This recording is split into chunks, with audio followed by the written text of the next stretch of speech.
I'm also joined by Mr. Hejang Misao. Am I audible to you, Mr. Misao? Yes, Yes. yes, yes. Your response on it. Then we'll go to the Saturday's most important meeting at 3 p.m.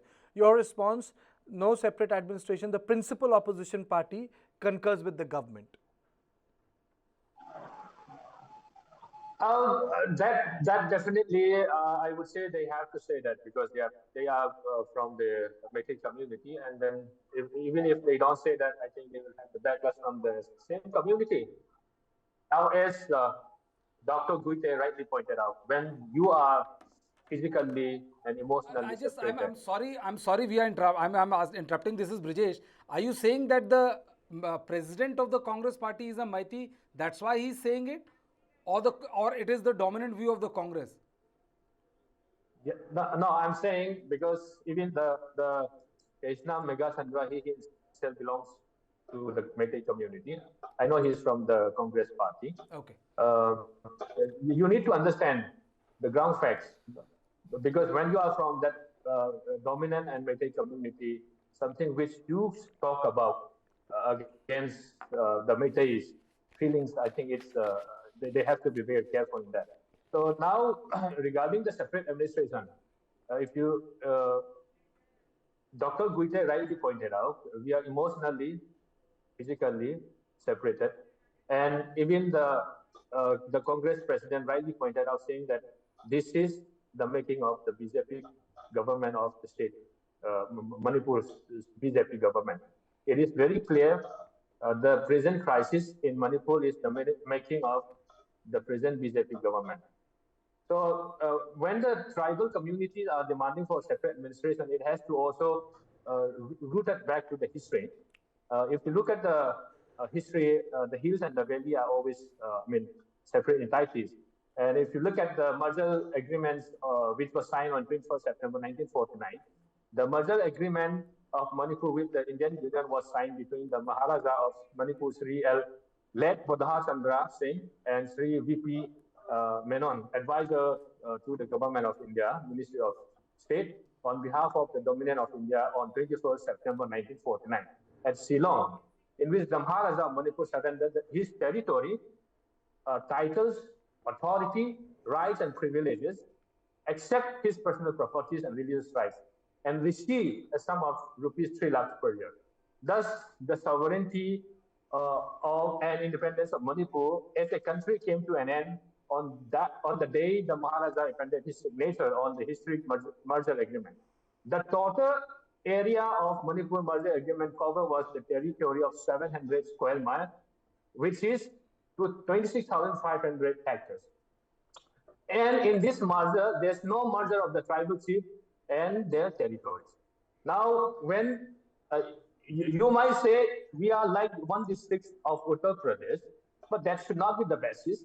Now, when you are physically, emotionally separating the people, and when you are objecting to the demands of these people who wants to be separately administered, I don't think that makes any logic. We should also speak from the humanitarian perspective. When the humanitarian crisis is always let loose by those majoritarian, I think come back to the sense, the feelings of those people who are given that treatment, and even the 10 MLAs rightly said, living together again with the majoritarian Meitei community is as same as that. So that is the feeling of the Kuki community. Therefore, when the both So basically, Mr. Misao, you are saying that the sentiments of the other community should be taken into confidence because the divide is deep. One question to you, Brijesh. What has prompted the Home Minister to call this meeting on Saturday? I think, the Home Minister has also by now realized that the situation is not going to be as simple as it looked like. and there is no end to violence which was going on, despite the plea by the top security officers, despite having 40,000 boots on the ground, which is separate from the Manipur police, and also the Home Minister himself making an impassioned plea of, just give me 15 days of peace and I'll sort out everything, did not found any favor. And going by the tempo of the opposition attack, I think the government has realized that, if it allows the situation to drift, or it prevaricates from calling an all-party meeting, they may soon find themselves in bind. And one very interesting thing is that the Sankat Mochan of BJP in Northeast, Hemant Biswa Sarma, he's also is not being seen at the forefront. Usually, whenever there is any crisis, we see Hemant Biswa Sarma on the forefront. But ever since that letter has come out, we haven't seen much of Hemant Biswa Sarma other than denying the content of the letter. So I think the government has realized that if they really have to deflect the pressure from the opposition party and go for a holistic solution to the situation which is unfolding in the state of Manipur, I think all-party meeting is the best precursor to that. Because the government also, remember, is it a realization that the matter will not be sorted out in Guwahati? It requires the Delhi to intervene? Well, that realization came on the third or the fourth day itself when 355 was imposed. I think there's no confusion about that, because as we have been saying for the last 1 week now, Karthike, the situation is, the reason why violence is not controlled is that it's a very tricky situation. The Meiteis have zero trust in the Assam Rifles, the Kukis have zero trust in the SF and the Manipur police, and who is going to disarm people who have guns in their hand? And the armed infiltrators, one side has one version of the story, and the other side has other, and there's no end to this. So the point is that the center now has to ensure that without initiating a political dialogue, there is no way the situation, an attempt towards reconciliation of reaching a solution can be made. The government has burned its hand with the constitution of the Peace Committee, 51-member Peace Committee, where it had to face massive embarrassment. If I have to say that, that you announce a committee and 90% of the people of the committee turn out to say that they have not been consulted and they opt out. I think this was the biggest embarrassment the government has faced in the last 45 days. In your assessment, why did the center do that? To create a committee without calling them up? हुआ कैसे होगा ये, मतलब मैं जानना चाहता हूं. I have absolutely no idea how anybody can commit harakiri of this proportion, Karthike. It beats me, because whenever government does an announcement, it is usually expected. It's not like the Home Minister or the Secretary has to make these things. You have a massive network or bureaucracy at your disposal, and I think the person who did this must face the music, because embarrassing the central government, whether you like the BJP, don't like BJP, like Congress, don't like Congress, I think embarrassing the center this way in front of all these, it's a loss of face for the Home Minister. And why would anybody want to do that? I think that is one aspect which Home Ministry should definitely look into. Okay, let us play out the bite of KC Venugopal. He is the General Secretary in charge of the Congress Party on Manipur. And then Subir Bhaumik joins us, senior journalist and author. No, first of all, we would, last 10 days, the opposition leaders of Manipur are here to give a memorandum to him. He is not even ready to accept the memorandum of Manipur leaders of opposition. Our own state, Manipur, people are fighting with each other, people are killing with each other, a lot many establishment has been burned. The Prime Minister is not even bothered to give a peace call for these Manipur people. We are very much anxiously on that. This is what at least Prime Minister should concern about one of the border state of our country. Brothers and sisters of Manipur, for nearly 50 days, we have witnessed a great human tragedy unfolding in Manipur. The unprecedented violence that has devastated the lives of people in your state and uprooted thousands has left a deep wound in the conscience of our nation. I express my condolences to all those who have lost their loved ones. I am deeply saddened to see people forced to flee the only place they call home and leave behind all that they have built over a lifetime. It is heartbreaking to witness our brothers and sisters who have coexisted peacefully turn against each other.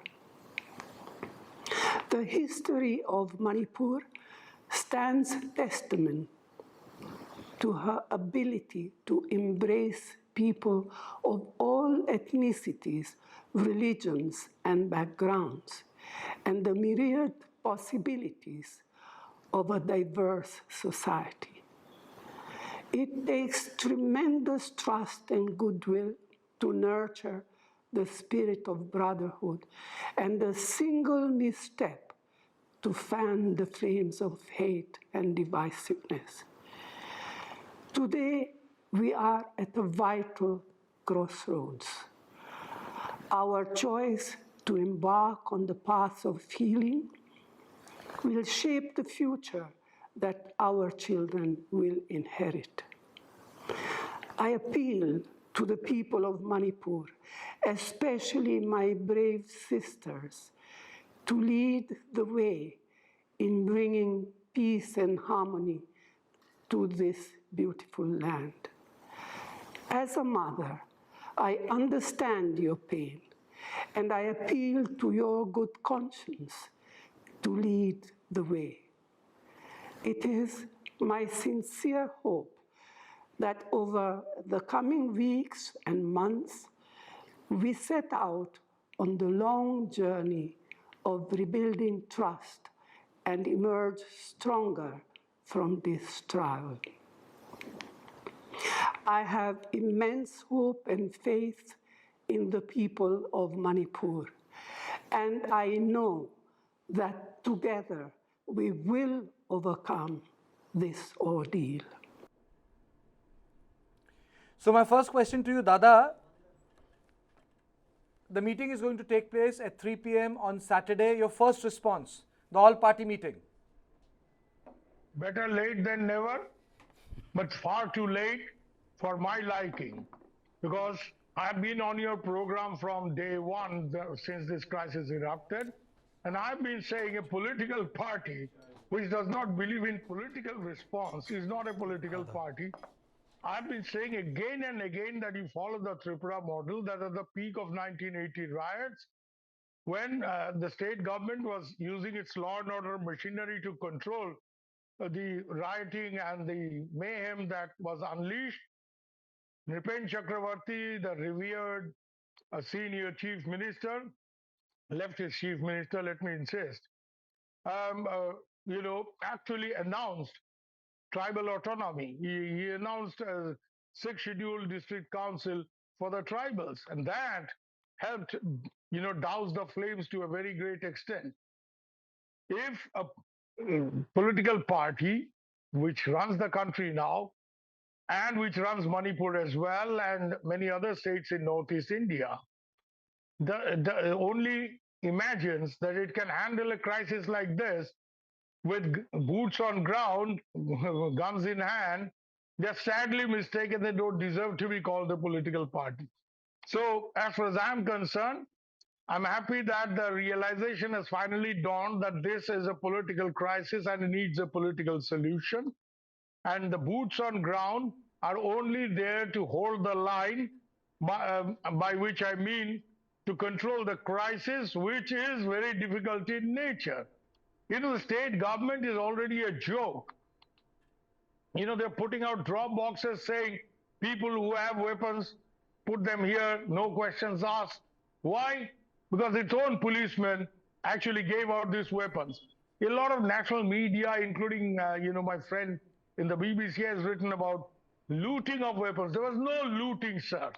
Looting of weapons is possible only when there is a stronger force attacking a police station, like rebels attacking a police station. Now, this was not a rebel attack by PLA or UNLF or some such group. The weapons were handed out, and the police was totally ethnicized and divided on ethnic lines. So, the need of the hour was to get this political process going, to get a political dialogue going. The Home Minister was there in the first part of this month. I wonder what took Delhi and the Home Ministry and everybody else so long. Now, about what Brajesh was saying, people who are in the peace committee are saying, oh, we were not consulted. People who want to be in the peace committee are not there. Like my dear sister Veena Lakshmi Nefram, who does a wonderful job of connecting to all communities. She is Methi, but she's above that. And she's connecting to everybody, including Kuki mothers, including Naga mothers, because she has run a gender movement. And the need of the hour is something like that, a platform which connects to all communities and does not play into this tutu meme of the different ethnic groups and their organizations, every one of whom have a finger in the pie. They have vested interest. So the need of the hour is to find people in Manipur. And I'm clear about one thing: no breakup of Manipur. End of the story. But yes, tribal autonomy, definitely. Again, I'm from Tripura, and I like the model that my own state experimented with. Tribal autonomy, yes. Be magnanimous with that. Breakup of Manipur, out of question. Because if you do that here, if you do Kuki land here, Bodo land demand will surface again. Karbi land, Dimasa land in Assam, it will unleash a Pandora's box, and no government in its senses in Delhi or in Imphal can actually pander to this. So Kuki land, out of question. Tribal autonomy, Kuki Autonomous District Council, definitely possible. And with sixth schedule, greater powers than the present sixth schedule. If necessary, sixth schedule should be amended. Because one has to understand that states like Manipur in Northeast, with their diversity, there can't be endless homeland demands and creation of more unviable states. So out of question, Kuki land. Manipur has to remain as Manipur. As Tripura has to remain as Tripura. No Tripura land, okay? And no division of Assam as well. Some of these states are already, in financial terms, unviable. They survive on grants from Delhi. Should not be the case. Manipur has resources. People there have to live together and utilize those resources. Let the golden gates open, the eastern gates open, by which I mean it's there in Manipuri tradition. Eastern gates open, prosperity comes. So look east, act east, whatever you call it, through Manipur into Southeast Asia. That's the future. Fighting is not. And this drug business, people have to be really tough on it and not just talk about poppy cultivation and, bringing down poppy cultivation. The crop substitution policy has to be effective. Tribal farmers who can't grow rice, as is the case in the valley region, have to be given appropriate agricultural options to boost and give them a decent income, as Tripura has done again, rubber plantation, spices, etc. On the other hand, it has to be accepted that the district council or whatever autonomous council like the Bodoland, they should get certain direct funding from the center, but no breakup of Manipur and no breakup of any other state. Okay, none of these demands can be accepted. But greater tribal autonomy, and by separate administration, I would mean autonomous administrations. Fine, I have no problem with that. We're 72% Bengalis in Tripura. I'm a Bengali, but I'm totally with the tribals that they must enjoy a substantial degree of autonomy by which they can, sort out their own aspirations, they can do their own development. But certain subjects like law and order and other things has to be with the state. Okay. Again, having said that, the state must behave like a state. Police people who have put on uniform can't give away their rifles to troublemakers. If I have anything to do with the administration in Manipur, first task, call up your DGP, ask him to get a list about which thana, how many weapons went out of which thana. Call up those thanedars, the OCs, suspend them, take them to task, and create a precedent which people will be scared to emulate again. Okay. In future, nobody does this. How can somebody in uniform give out weapons to troublemakers and people who are not authorized to it? Okay, I think that I didn't go. I think 2 points you have made. One is about how do you account for the guns through thanas, and the second, tribal autonomy, yes, division of Manipur, no. Madam Guite, Yes. I would like your response on Dada's statement. Thank you, Kartike. I've been listening to Dada carefully.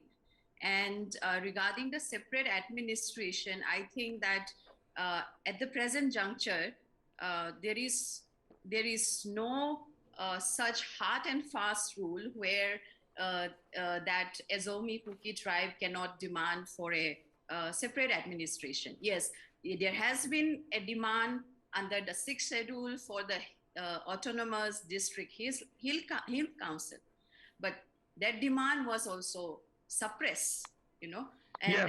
that That is suppressed. the mistake. That is Yeah. the biggest mistake. Yeah, This actually, that's the parochialism does biggest not work. mistake. If Tribal that has aspirations been have to be taken into account. exactly, absolutely.